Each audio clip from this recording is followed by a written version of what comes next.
Lynn Cullen live in 1 minute.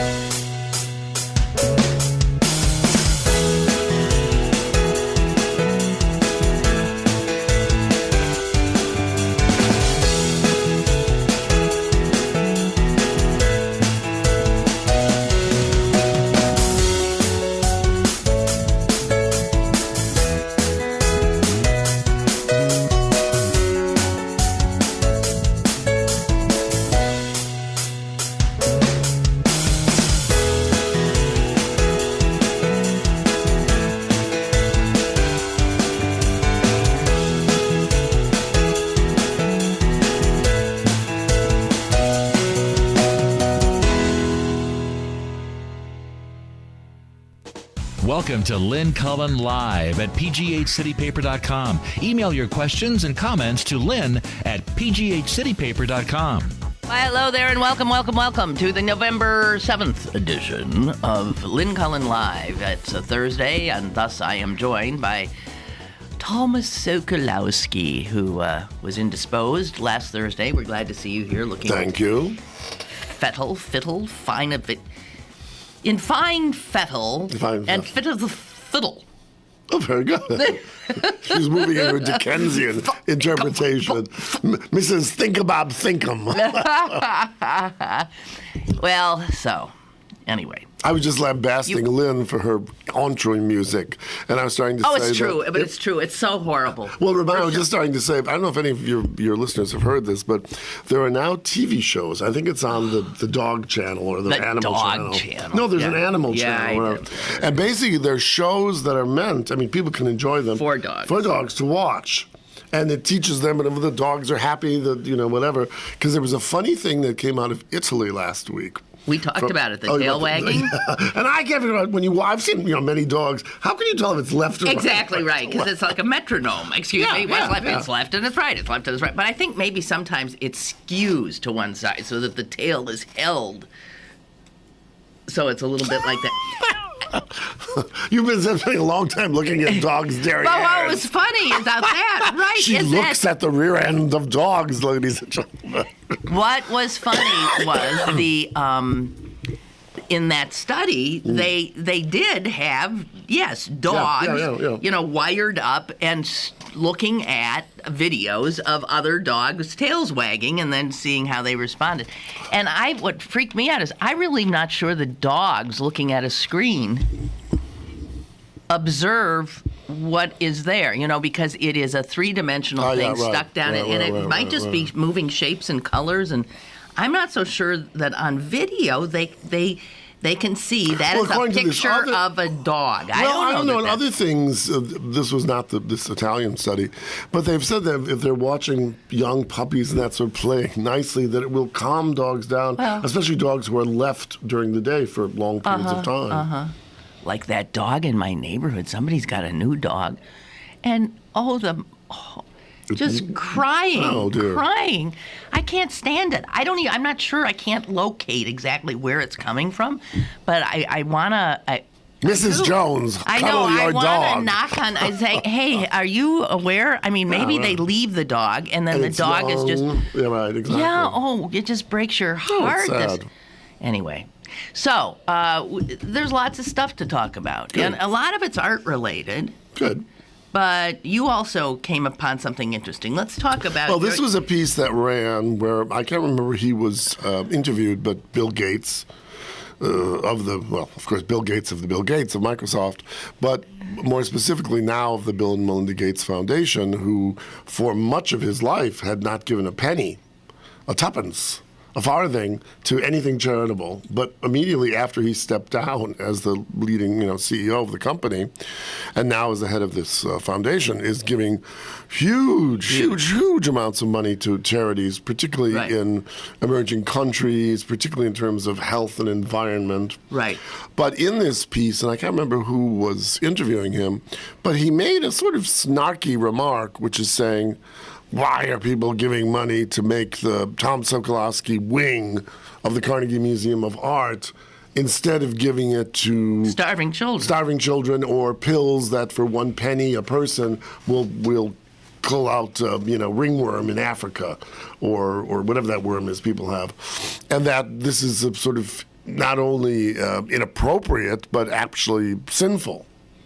And I thought it was interesting because someone from like myself who's devoted my life to culture and humanities and see the importance of that, and I certainly don't think Gates would deny that, but I had to stop back to say, because I think the people who give to cultural things, I suppose I shouldn't even say this because I can hear the letters coming into me, but there are certain people who see, I think, the advantage of the grandeur of culture, the opera, the ballet, the theater, the cinema, as opposed to digging in the mud to stamp out cholera and whatever in Africa.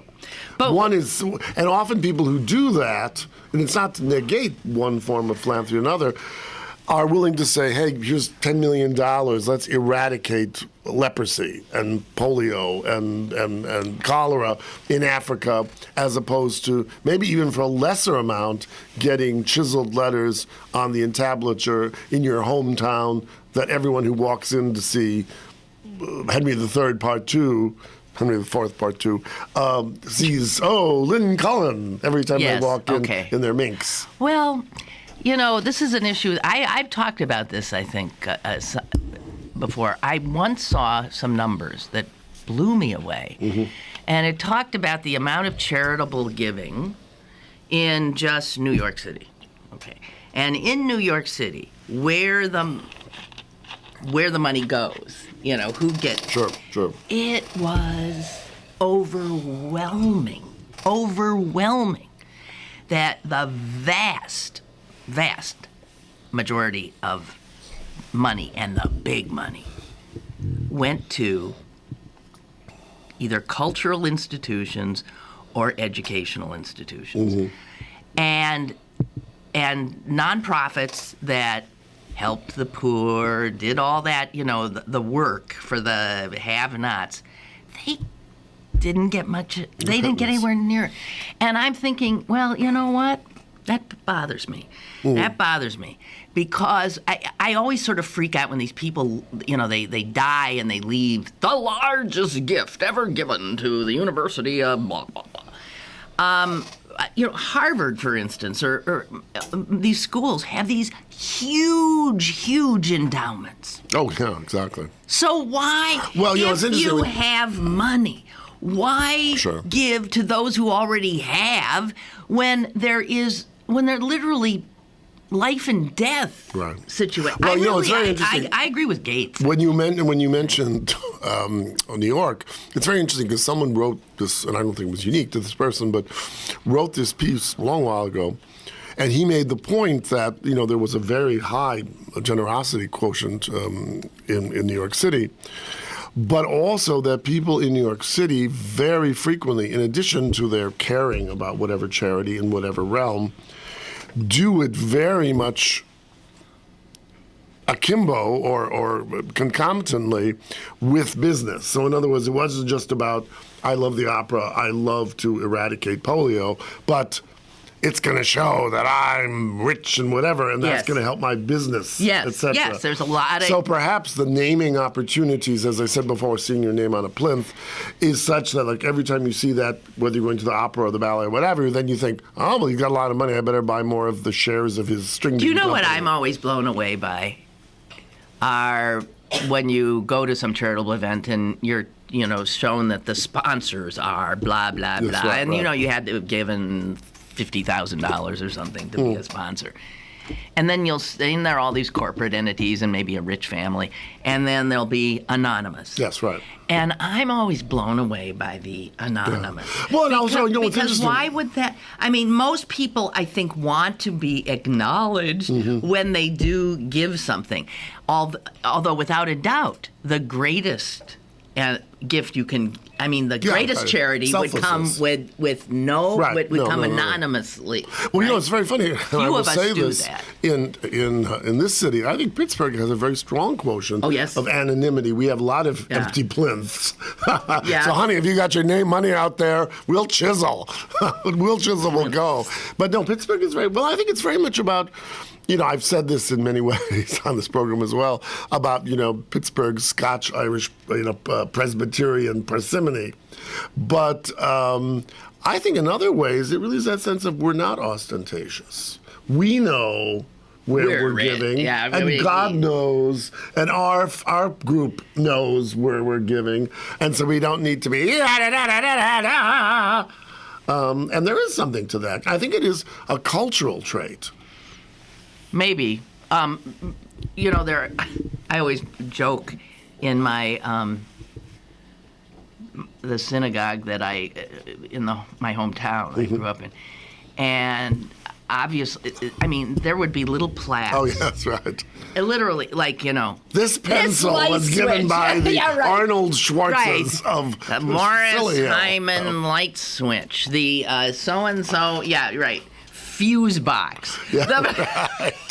This doorknob, courtesy of... I would look at these things and think, good God. Now, so I laugh. You can't pay for the bait. Yeah, right. I laugh because here's somebody who wants some I gave, and I can afford is, this doorknob. Right. And why shouldn't I have my name on it? But it can get a little silly. Well, it does get silly. This wall, and... Well, they've had these things. I know the baseball park had these things where I think it's all the way around, but if you had a paving block, that literally was like a brick. It was $25. Yeah. And there's you can afford. We all can afford that. Yeah. But I do wish that more people, when they thought about giving, would think about what Gates has said, because a lot of times when you give to these huge, I mean, like the opera, I'm sure does need money, and the symphony needs money because these are things that are losing audience generally, and they struggle. But Harvard University doesn't need your money, and Yale doesn't need your money, and all these other, and I just don't understand. Well, the other thing here, and here I'm going to how about if you gave all that money to Yale or Harvard and said, I'm doing this, but I want all of this money to be used for scholarship. Oh, well, one thing that is happening, and this has been true for, almost the whole time I've been doing this, but certainly in the last 10 years, one thing, number one, is something called donor-advised giving. So in other words, you don't just say, here's money for the... You earmark. Yeah, what do you call it, the community chest thing, etc. Right. But you earmark in a very tight-ass way. Yeah. This can only be used for such and such. No, but what I was going to say before is... And I just forgot what I was going to say before, but it was deeply profound. Yeah. I think, what's interesting is when you said, the opera needs it, the symphony needs it. But, my view would be, and here I will speak really very much from the heart as well as from my many years of expertise in nonprofit cultural things. I do believe, and I think all those organizations you mentioned are struggling with this, which is it because, yes, costs are more? Something like the symphony, you have, 120 musicians that have to be paid for every performance. And if you do Bruckner, you have to bring in 10 more musicians to fill the needs. But how much of it is the idea of, is it because people are just lazy, or they don't want to commit to 52 Thursday nights a week, a year, like people used to for a subscription? Is it because, we have things on demand, we have things, that you can see on cable? There's so much. So much. We have business commitments. I remember when I first came here, I had a subscription to the Symphony, which I did for about 4 seasons. And you didn't... And I ended up giving them back for tax, credit. And I think it means we have to say... art museums, symphonies, ballets, whatever, cannot be the ballets of the 19th century or even of the 1950s because society has changed. And I think there is a rivalry of this notion of, we want it to be like it was for Granny. Well, you're not like Granny. You're living longer than Granny did.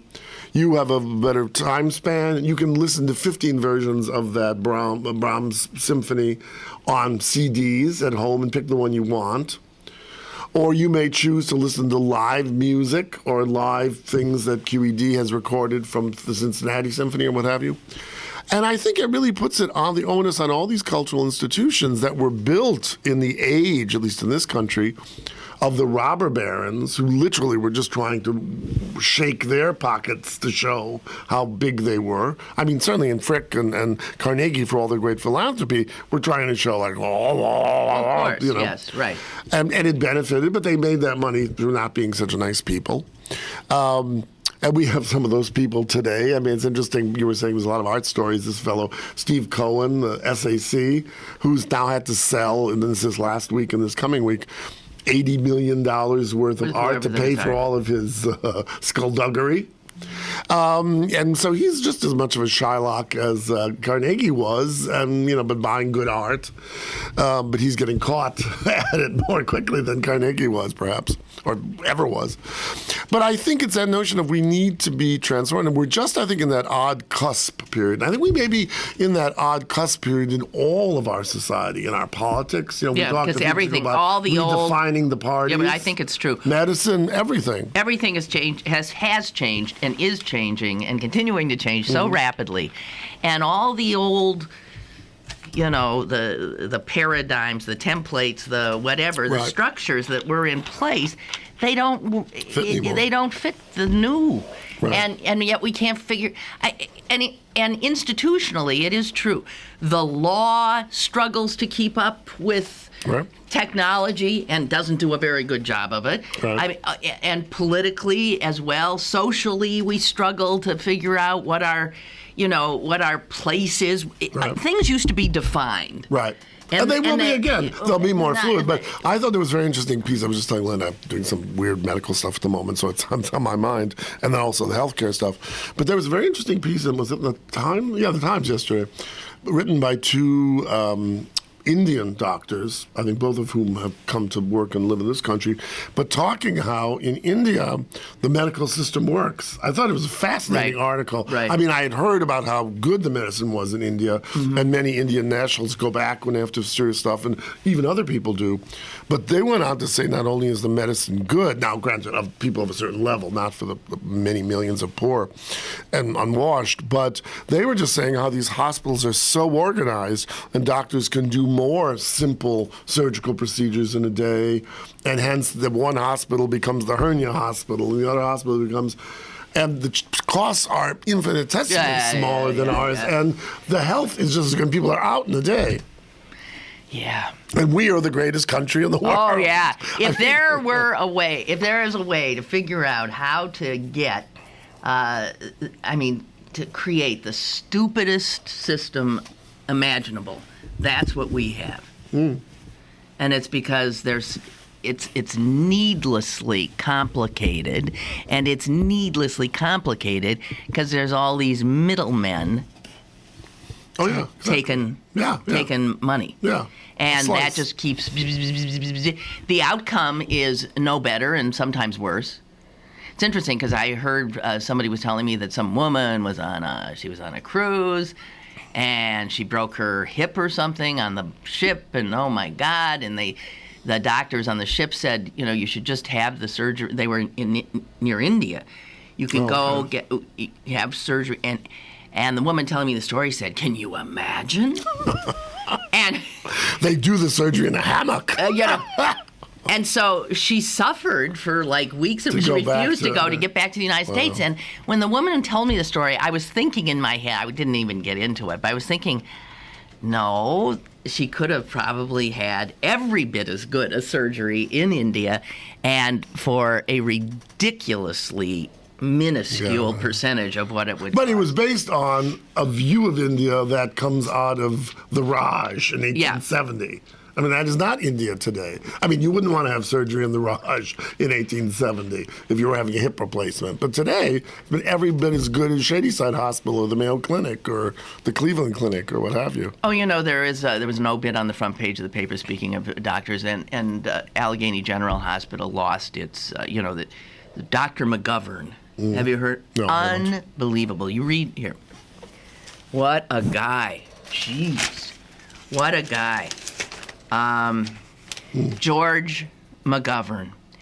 And this guy, he was a medical, just frontiersman. And in terms of open heart surgery, transplant surgery, this guy moved things forward all over the globe. He invented things that for medical purposes. I see. And he was the thing in the article that blew me away was a doctor remembered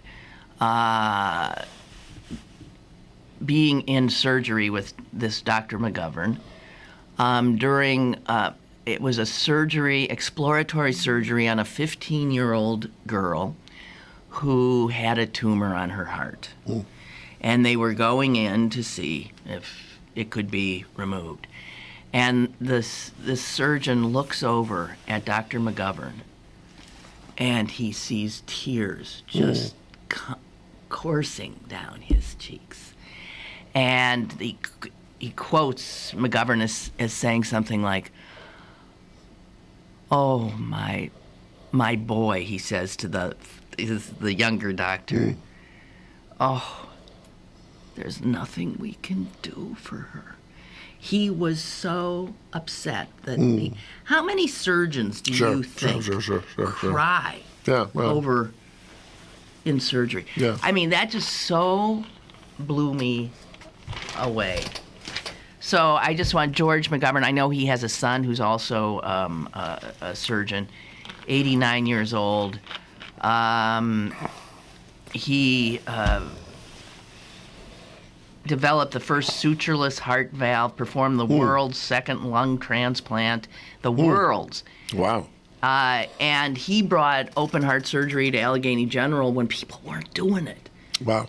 In the 60s, and people would flock here. So he was not only a great surgeon, a great doctor, a great mind, a thinker, an inventor, but clearly a great heart. Yeah. So just wanted to know. Well, I mean, since what you were want in a doing that. physician is someone who has extraordinary mind and technique, but also a heart.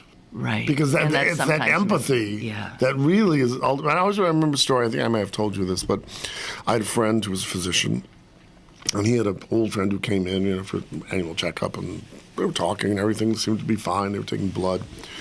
And my friend, the doctor, said, you just look a little, how are you feeling? And he said, well, I find I have these little headaches, and then I find, I don't remember what it was.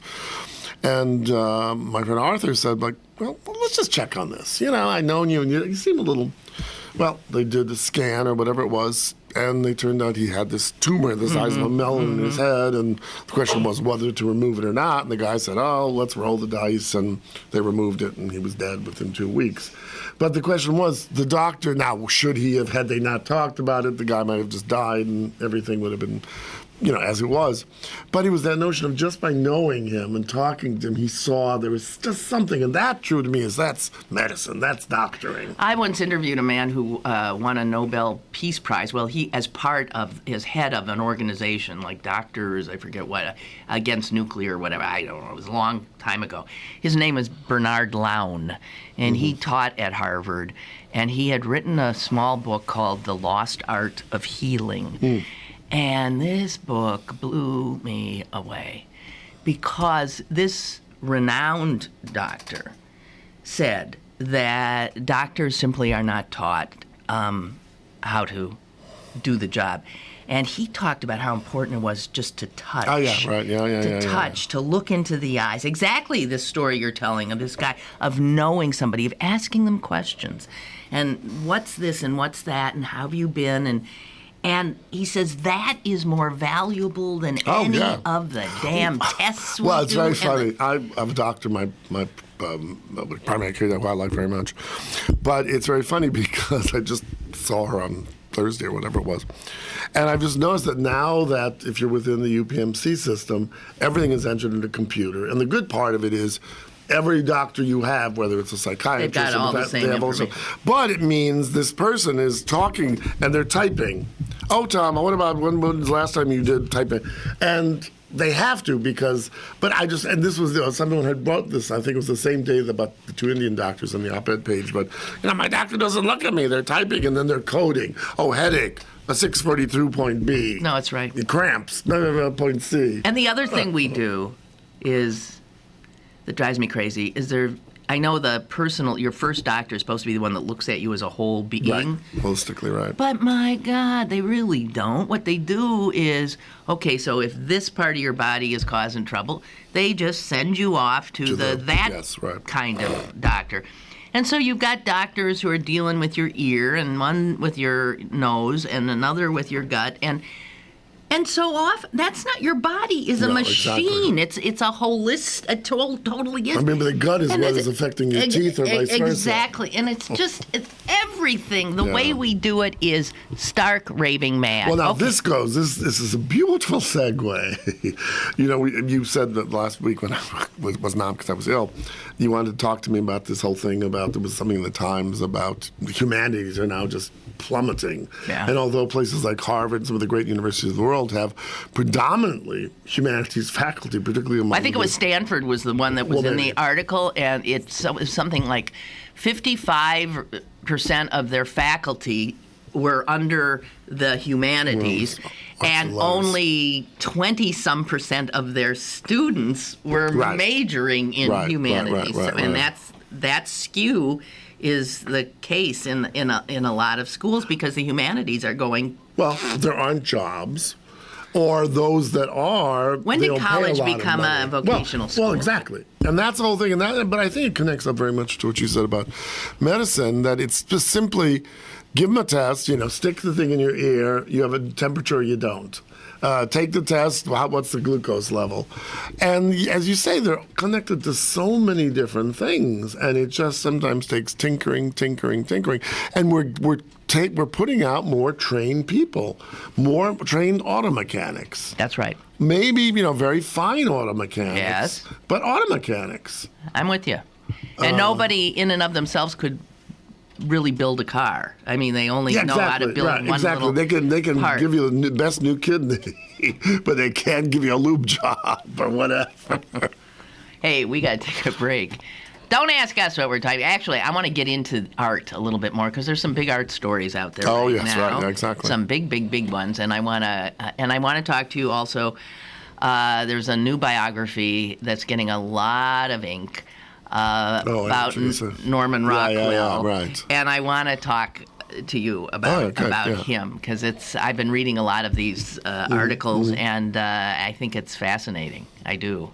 So, some art talk. Isn't that so retro? Ta-da. When we come back. More is on the way with Lynn Cullen Live. Go to the all-new BergBargains.com for the best deals on gift cards from your favorite local restaurants, bars, museums, attractions, and shows.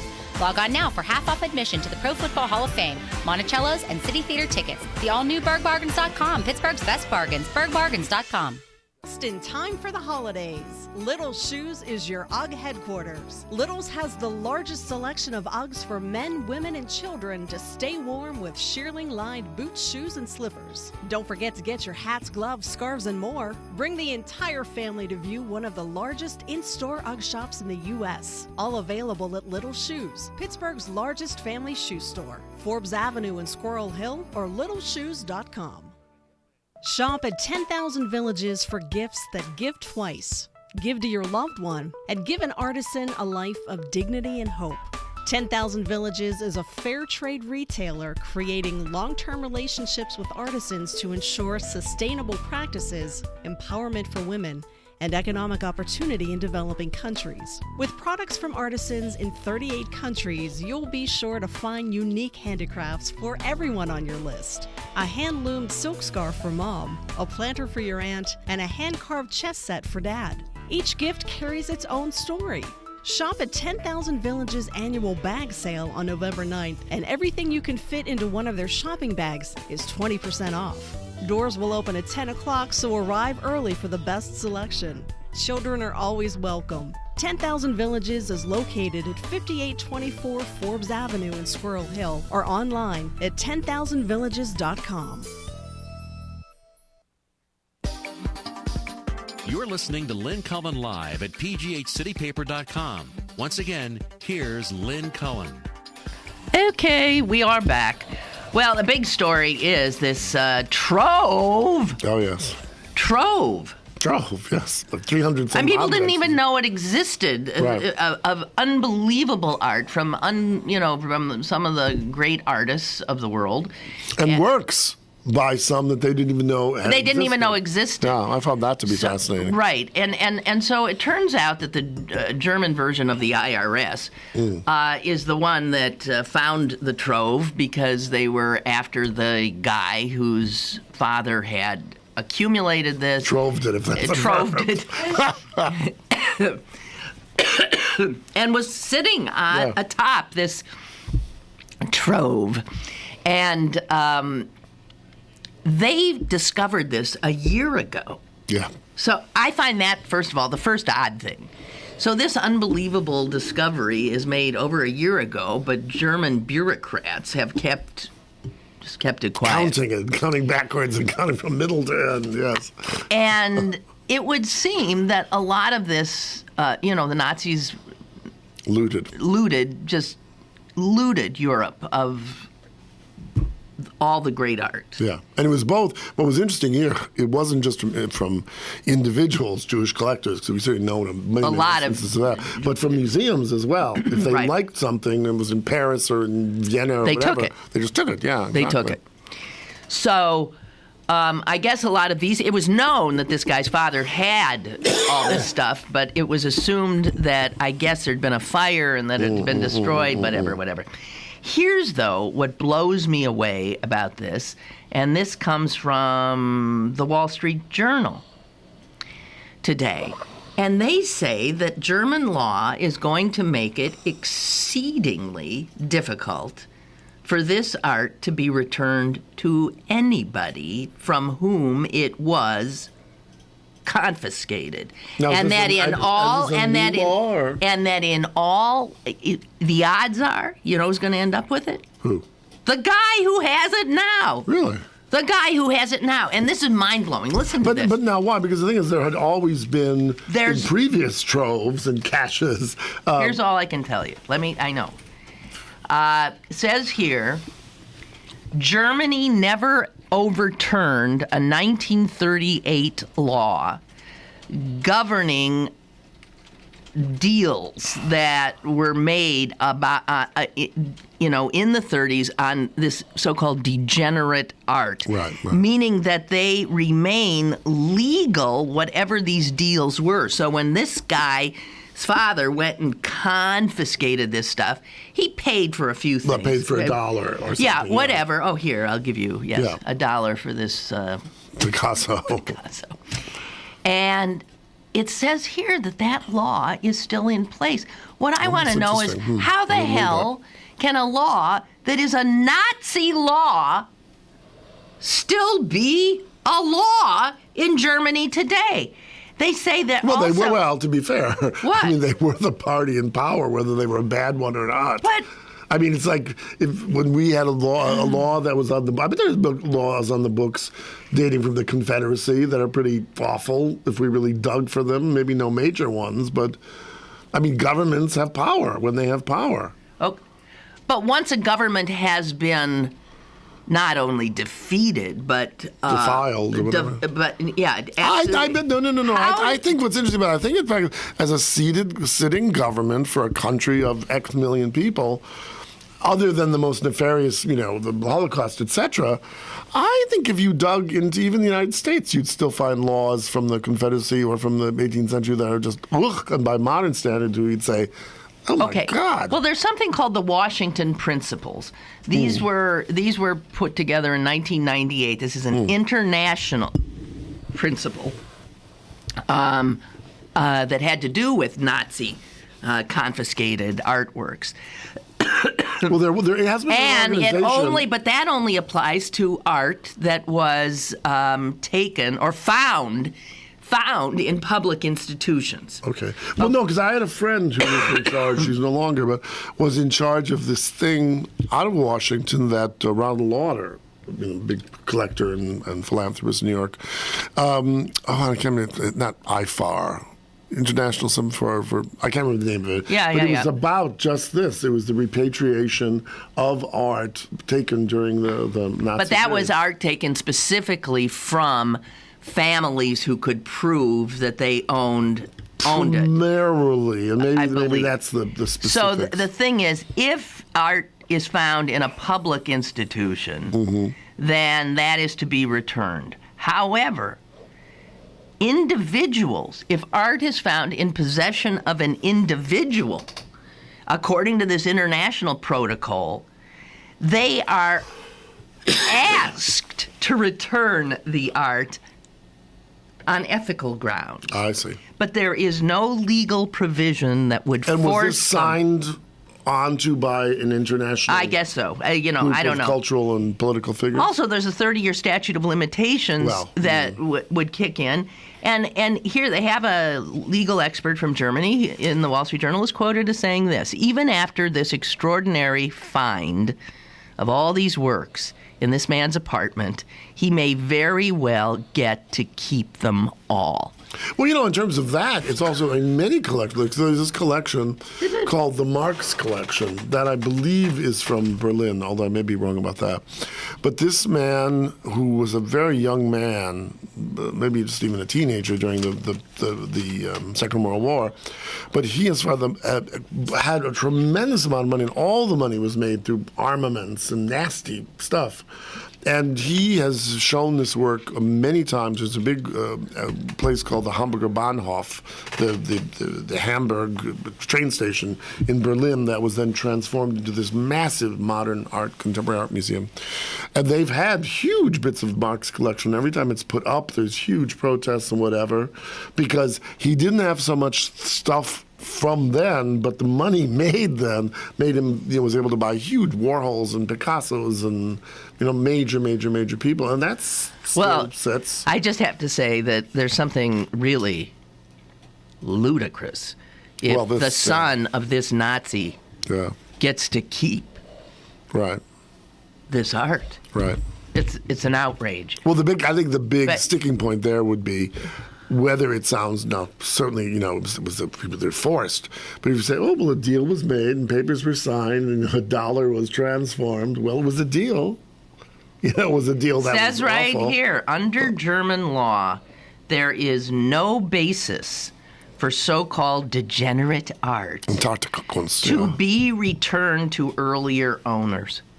That is the German law now. Nothing was ever appended to it. Right. It is amazing to me that given the knowledge that there were all these looted works of art, that the German government would not have found time between 1938 and 2013. Well, it's interesting that term, Antarktika-Kunst, or degenerate art, every single major artist and artwork that would be in a textbook would be degenerate. Right. And because that was a show done at the museum in Munich, because southern Germany has always been the most conservative part of even today. And they had both this Antarktika-Kunst and then they had the show of what was thought to be high art. And it was all this Greco-Roman, Arnold Breckler and people like that, who I'm sure many of your listeners would know of. But that stuff today looks so schlocky and what have you. But that was the stuff, and that Hitler loved and what have you. Okay, Ray has written, this takes us off topic, but that's okay. I think we've done that time. But I would love to hear Tom's take on the predatory art institute schools. I have found them to be unscrupulous villains who take advantage of sensitive children using art as the worm on the hook. Oh, my. Talking about turning the hook, Ray. Like the Art Institute of Pittsburgh. Well, the Art Institute of Pittsburgh is part of a consortium with Ray is, and I may be... Well, this is not... Well, it's a professional school. It's a professional school. It's not unlike the ones that train, respiratory therapists, masseurs. Right. But what these places do, and this is why the feds have been after them. Right, but the only thing I would say to that is... accept students who get federal loans and all these loans. They take their money and they take this tax-sponsored money. Yeah. And the kids can't can't make it. Well, And the only thing I would kids- say to that, to be fair, we did a couple of programs when I was at the museum, and a few times I was asked to come and talk to students and vet students.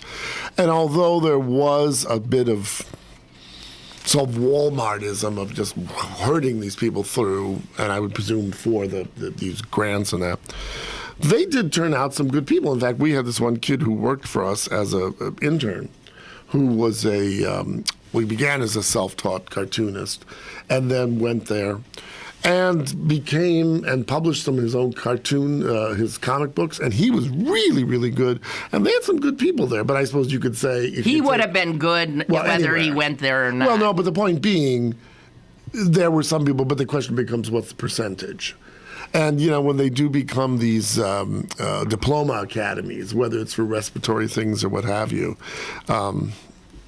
but then the other question I think becomes, for all that, then you have to say, as long as you're not, and I think I'm being honest here, as long as you're not promising them you'll be the next Norman Rockwell, wasn't a good segue. But, if you want to try to be, we'll help you. Because these probably kids wouldn't get into CMU's program or wouldn't get into Pitt's art program. And, as long as you're not being promised the next Prix de Rome, hey, and as long as I don't know, but I don't, the fees certainly aren't what CMU's tuition is. That's certainly true. But there is, as you say, there has been some scrutiny into these places. Oh, yeah. Big time scrutiny. Mm-hmm. And I think these places are. Well, the guy who reprehensible. owns the major consortium of these, and I think there's about 15 across the country, at least in terms of art, used to live in Pittsburgh. I don't think he does anymore, and had this very grand penthouse in Oakland. Yeah. Oh, yeah. Yeah. Lots of money being made at the expense of these kids and at the and at the expense of American taxpayers. We have a caller. Hi, caller. Hello. Hi. This is Clarence from Canonsburg. Yes, Clarence. Hello, Clarence. Yeah. I graduated from the Art Institute. Oh, you did? Yeah, 1983. It was only a 2-year program back then. Okay. Yeah, So what I have what's to your say about take? it is, the guy's probably right. Yeah, the guy who wrote in. Okay. That When was I started, it was only 2 years, like 8 quarters, and the classes were 1A through like 1 double C. That's how many classes there were. Mm-hmm. When I graduated, there was 8A, 8B, and 8C. That's how many people dropped out. Oh, my God. And what But kind of degree did back this... then, we didn't have the computers and all that stuff. Clarence, what kind of drawing degree stuff. did this give you when you finished in 2 years? Pardon me? What sort of degree was it when It you was an finished? associate's degree. Okay, That's all all. right. I still have this. Okay. When people ask me, did you go to art school? I say yes. I said, but you don't need to do what I do. Basically, a cartoonist, graphic designer. Mm-hmm. I think now you might have to because of the computers. Although I taught myself the computer by just getting the programs and reading the manuals. And Well, as somebody who made my career in this and critiquing, I agree with Lynn, with this fellow I was talking about before. But I think, as Andy Warhol would have said, you can break rules, etc., and you have to have native talent. But schools, good schools in particular, do teach you schools that hone you and make you a better cartoonist or painter or sculptor or printmaker. So I don't think it's probably totally correct to say, well, you could have done it just on your own. yeah, and I'll agree with that. There were certain aspects of like the graphic design business that I learned in school, and I had a couple of good teachers. And nowadays, the advice and opinions that I got from teachers, you can probably get online. There were like tutorials online. Yeah. And I'm not saying that you shouldn't go to any school whatsoever. But I don't think that Art Institute is a 4-year school. And I don't think that's necessary for what kids need to do, to spend all that money. Yeah, but you see, they make it a 4-year school so they can scarf up more and more and more and more money. It is unnecessary. It's like, law schools are now talking about, it is a 3-year program. Well, it's 4, isn't it? No, I think it's 3. Well, and they want to 2? just do 2. Yeah. It's ridiculous. You might even not even need 2. Let me ask, because I'm sure he knows this guy, because I had this guy as a teacher in the Art Institute of Pittsburgh. His name was Henry Kerner. Oh, yes. Oh, my yeah. God. Well, no, he's a great artist. Yeah. My absolute favorite teacher. No, he's an extraordinary. Well, I mean, I hadn't heard about his abilities as a teacher, but as a painter, I mean, those people who want to can see works. I don't know if they're hanging now, but at the Carnegie Museum of Art. But he was one of Pittsburgh's great artists. Yes. Yeah, exactly. And a very, like I said, a good teacher, an interesting guy. What did he teach specifically? He taught painting. He taught painting. Drawing and painting. And what he would do is he would set up a model in the middle of the class. We weren't allowed to use a pencil. You had to draw with a pen, so you couldn't erase. So you'd say, so you can draw what you see, you know. And then we take that model, and then we walk around with our little easels and whatnot, and find an environment. You take it and put the model in the environment. And he was so cool. Like if he would go to grade the picture, he would write the word "shit" in red marker across somebody's drawing. He was brutal. Brutally honest. He was like the what is that guy from America's Got Talent or whatever? Yeah, brutally honest with people. But though, did he ever? He never did that to you, did he? Oh, here's what I did to him. No, he never did it to me. But here's what I did to him because he was such a cool guy. I took my X-Acto knife out of my thing and put it up against his neck. I said, "I swear, old man, if you write shit across my drawing, I will slice your throat." You did not. He just started laughing. But you know what's interesting? He started laughing and put an A on it. Wow. But see, an interesting point. He was hilarious. But what's he rode that bike from, I swear, Squirrel Hill. Isn't that how he died? Don't know. He got hit by a bike? No, he rode his bike from like Squirrel Hill to work every day, and I think he got hit by a car. Oh, really? I didn't know. On his bike. The guy was great. But it's interesting, Clarence, something you said, though, it belies something you said earlier. And that's wait. You're both talking at the same time. I said something that I said belies what you said earlier. You know, you mentioned the business about shit and then your little sort of performance piece. But you couldn't have done that if it was done online. And I think, you know, that's one of the big debates that's now happening. Many universities around the country, and not just in arts or any kind of studio kind of thing, or, you know, musical conservatory or something, is that, you know, they say, oh, if you get a great professor, just get him to do it online and, you know, 100,000 people can listen to him. Sure, and a great lecturer can benefit everyone. But that's very hard to translate that to that person coming and writing shit on your drawing and you being embarrassed and you maybe having that altercation and being as clever as you are, just to have the funny thing with the knife and then you put A. But you couldn't have done that online. And I think, you know, many universities are doing that because you say, oh, get Lynn Cullen to come and speak on journalism. And she's very enigmatic and very extraordinary. But they don't have a chance then to come up and talk to Lynn or stand up and say, oh, you're full of shit, Lynn Cullen. And, you know, they give her a good fee. But then that tape rolls again and again and again and again. But universities are seeing that as a way of cutting costs.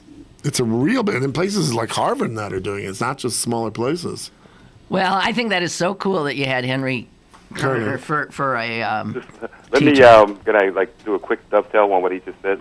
Yes. The artist in me, the painter, was, you know, I think you definitely, not just the great professors and teachers and things like that, that the other students where you can feed off, you know, definitely need that, you know, for creativity. Mm-hmm. The graphic and the designer in me thinks you can do that online. You know, to me, they're almost two different kind of, you know, spots, in my opinion. One is more of a what? One. I think graphic design. Although, you know, I think most artists are you know, good with color and like eye movement and all that stuff and placement and all that kind of good stuff. But I don't think that can be taught. You know, I don't think that's natural. The one thing I just think of the great French 19th century painter, the 1800s, as Lynn would like to say, Ingres, Jean-Dominique Ingres, would... Was that I-N-G-E? Yes, Ingres, okay. Yes. Okay. I-N-G-E. But he would teach a drawing class at the Louvre. A what class? A drawing class. You know. I thought you said a joint class. Like this. Yeah, they don't. Now we'll do knuckles. And smoke all the time. But anyway, and there are drawings by other artists where he would come and critique an equivalent to what, what's his name, Kerner did with the shit. He had these long fingernails, and he literally would, let's say if you had drawn a leg, he'd take his fingernail, like press it into the drawing paper, and even today you can still see his correction. That indentation. Yeah. So again, I think it's that personal intervention of that person or the magic marker saying shit. Well, great stories, and I thank you for them, Clarence. You're welcome. Thank you. Bye-bye. Bye. We got to get a break in, and then when we come back, Norman Rockwell. Stick around for more with Lynn Cullen Live after this. Download the CP Haps app to find out what's happening in Pittsburgh. It's the fun and free app that puts the most popular events at your fingertips. Text events to 77948 to download now. Available on the App Store and Google Play. Brought to you by Pittsburgh City Paper. Download the brand new CP Haps app and find out what's going on in Pittsburgh. It's the free and fun app that puts the most popular events at your fingertips. Text events to 77948 to download now and to be registered to win tickets to Pittsburgh versus New York at Consol Energy Center on November 22nd. The CP Haps app, brought to you by Pittsburgh City Paper. 10,000 villages for gifts that give twice. Give to your loved one and give an artisan a life of dignity and hope. 10,000 Villages is a fair trade retailer creating long-term relationships with artisans to ensure sustainable practices, empowerment for women, and economic opportunity in developing countries. With products from artisans in 38 countries, you'll be sure to find unique handicrafts for everyone on your list. A hand-loomed silk scarf for mom, a planter for your aunt, and a hand-carved chess set for dad. Each gift carries its own story. Shop at 10,000 Villages' annual bag sale on November 9th, and everything you can fit into one of their shopping bags is 20% off. Doors will open at 10 o'clock, so arrive early for the best selection. Children are always welcome. 10,000 Villages is located at 5824 Forbes Avenue in Squirrel Hill or online at 10,000villages.com. Now, it's back to Lynn Cullen Live at pghcitypaper.com. All right, so there's this book out, a new biography of Norman Rockwell that is just getting rave reviews, and Rockwell, you know, the author of this particular story is Deborah Solomon, and we were just talking. She's extremely good at what she does. Right. I'm saying she's written much my vintage, so she has to be in her early mid-60s, and she's written a number of serious biographies of artists, and she really gets in, and they're very readable. She writes very fluidly, and it's not a lot of jargon, but she knows art history, so she can really gut into not just So she talks about the fact that Rockwell, I mean, when she was growing up and she went to art school, Rockwell was sneered at. Oh, sure, yeah. Excuse me. Excuse me. First of all, he just was in no way what a real artist was supposed to be, right? And she says his art meant nothing other than scathing condescension from the real artists.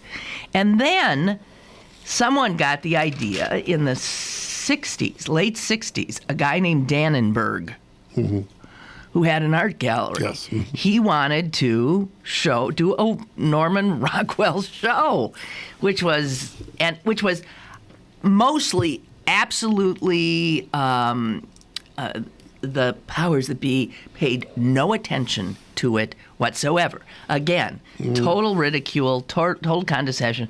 Rockwell was a cornball. You know, this is, if people think this is art, that's what, it's nonsense. The show stayed up for 3 weeks. The New York Times never did a show. Didn't send their critic, nothing maybe. But one person who did come to the show was a guy named de Kooning, who was at the time an acclaimed abstract artist. And he dropped by unannounced, and he especially liked a piece that I love too, called The Connoisseur. And this is what Rockwell did when art totally changed on him. He has a picture, and he has a picture of a bald-headed man standing with his hands behind him,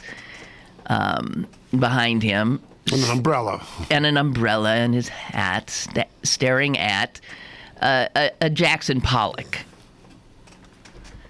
And de Kooning said this: square inch by square inch, it's better than Jackson.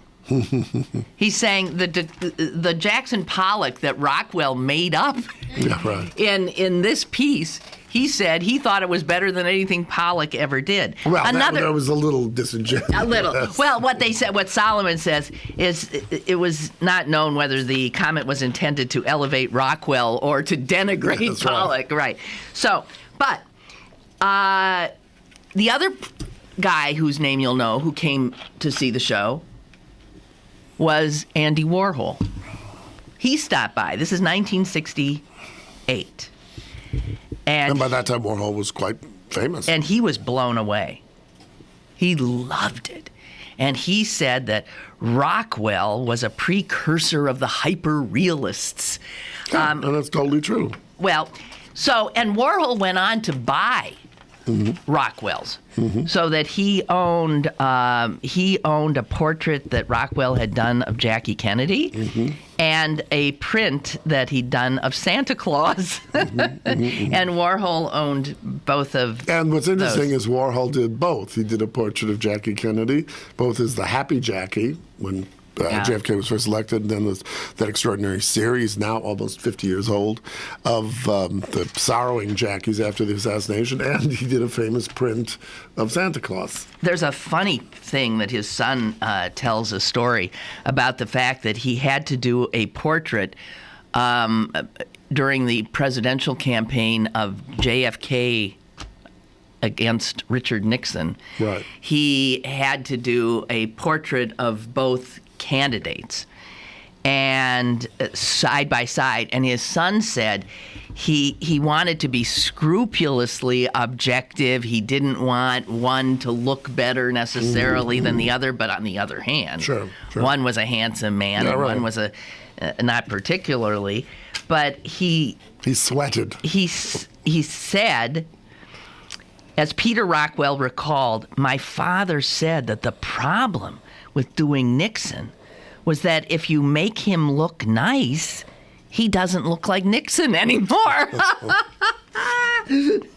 So, the Kennedy face was like his pleasant face. And he was trying to make sure that Nixon's face looked like a pleasant face, too. And every time he tried to do it, Nixon disappeared. Was such a bad-looking man, but he always scowled. Yeah. And then remember that whole thing with the first debate? He sweated and he lost the debate because he sweated. Yeah, well, that had a lot to do with it. But the interesting thing about Rockwell and the story is that he gave us all of these pictures of these idealized pictures of America, right? Celebrating Thanksgiving. But some of them were with the Four Freedoms, I still think is wonderful series. Well, the Four Freedoms was something that during World War II, the federal government actually commissioned, and these were to be used for, purposes of maybe bond raising or U.S. bonds or something. And, he did not get the commission. He did not get the commission. I didn't remember that. Oh. No, he was, as usual, and he did it, I guess, sort of on his own, and I can't find the exact place. The Four Freedoms. What's extraordinary the Saturday Evening Post. He did covers for them that did the Four Freedoms, but they were not the ones. The Office of War Information, which had turned him away when. That's right. No, that is right. I remember that now. Yes. When they saw the Saturday Evening Post. Part of it was they went nuts and said, "Oh my God." And then we should have had to, and then they did issue prints. Because it was partly, as I'm remembering more of this now, it was partly because they wanted something that was very jingoistic about the war.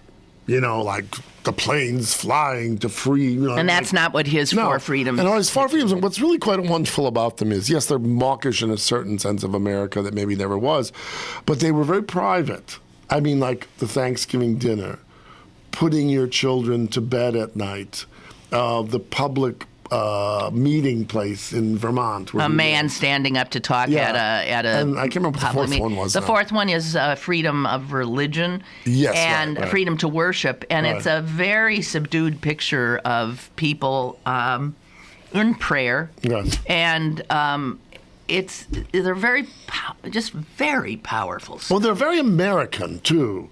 They're not. I mean, even if they're mawkish and to a certain degree allegorical, I don't see really any other country valuing, at least in quite such an emblematic way, those freedoms.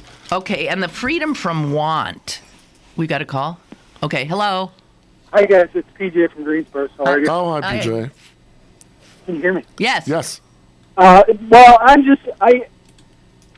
Norman Rockwell, I think there needs to be, I'm not sure the point you're getting at, Lynn, is it that you're saying that he needs to be, or that you think the article was about him needing to be justified as an artist? No, I'm not getting into any of that. I don't care. As a matter of fact, he always said he wasn't an artist, that he was an illustrator. Right, exactly.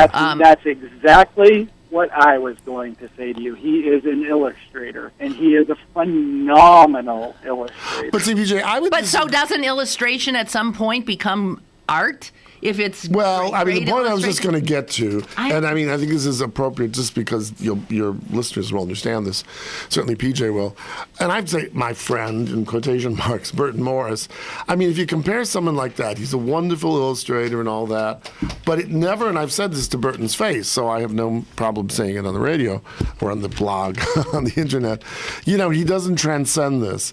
Whereas I think in terms of Rockwell, in some of the images, he really transcends it because it may be mawkish, but that whole notion, of the guy standing up at the public forum, I mean, that both can be, someone being an old fogey kind of, God bless America, but it could be a Tea Party person in a funny kind of way. And I think, I was just saying to Lynn before you rang in, I don't know if you heard this, but I think those images are very American. I mean, even today when we're so much more hardened and so much more wizened and we're aware of the layers of bricolage, of paper, plastering over and what have you, in advertising and everything else in terms of propaganda, I still think there's a kind of plain-spokenness that, it's very funny, I have a friend who's been here now for a year, who's Australian, in Pittsburgh, and when things will come up and he'll say, "Oh, you Americans, I can't believe it," and I said, "Oh, what do you know about anything?"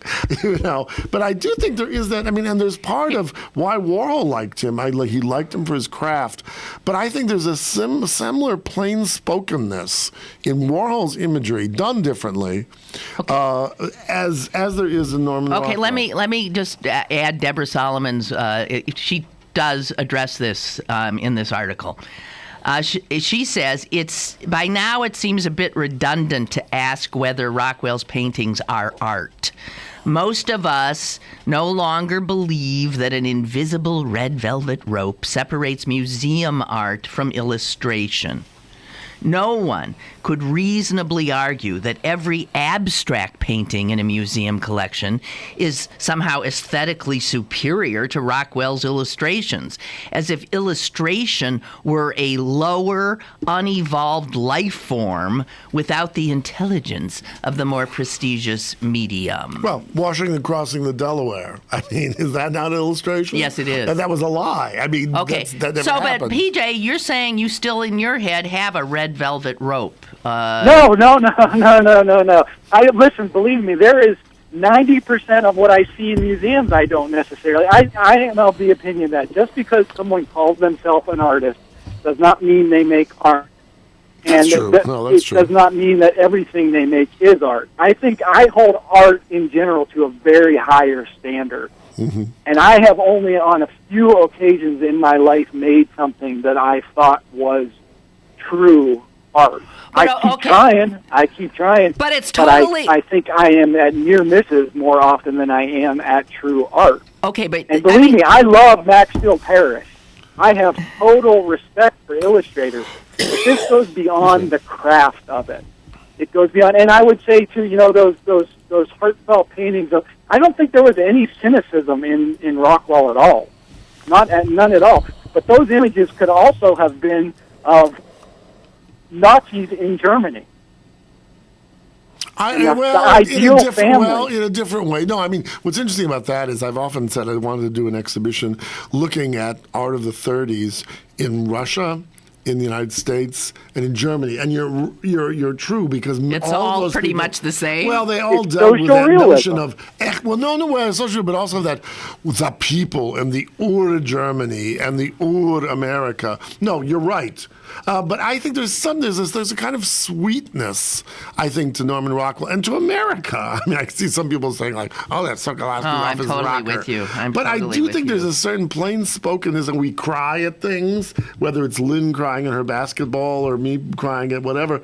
But I do think that's a very American kind of thing. I mean, the Germans cry when they're drunk, but well, we'll get some calls on that one more thing, and her point about the aesthetics. Of it art for me, as a visual artist, the difference between that and illustration is that it transcends the stereotypical aesthetics. For me, there is no good or bad aesthetic. There is just aesthetic. Okay. And anything can be learned from any aesthetic, and any aesthetic can be as good as any other aesthetic. It's what you take from the concept of it. Mm-hmm. And to say that there is some aesthetic that is good and some aesthetic is bad is putting labels on it that are, where do those labels come from? Flowers are beautiful, blacktop is ugly. Well, that's not necessarily always true. Mm. So that's my point of view. I think she is talking in terms of visual imagery, which lends itself to illustration. Like I said, I have great respect for illustrators.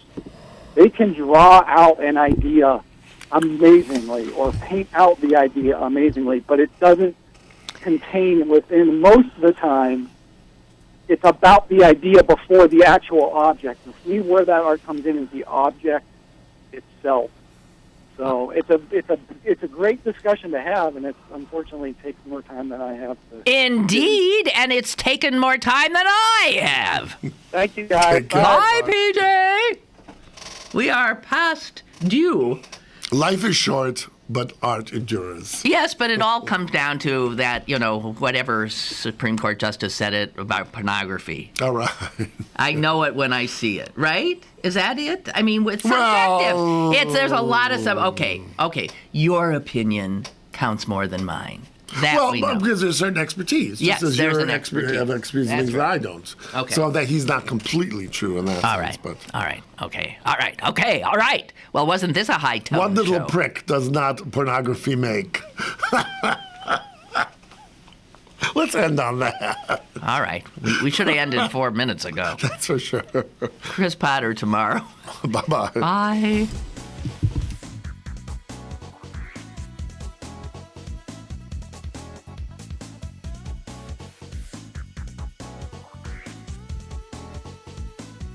Lynn Cullen Live, Monday through Friday from 10 a.m. to 11 a.m. and archived at pghcitypaper.com.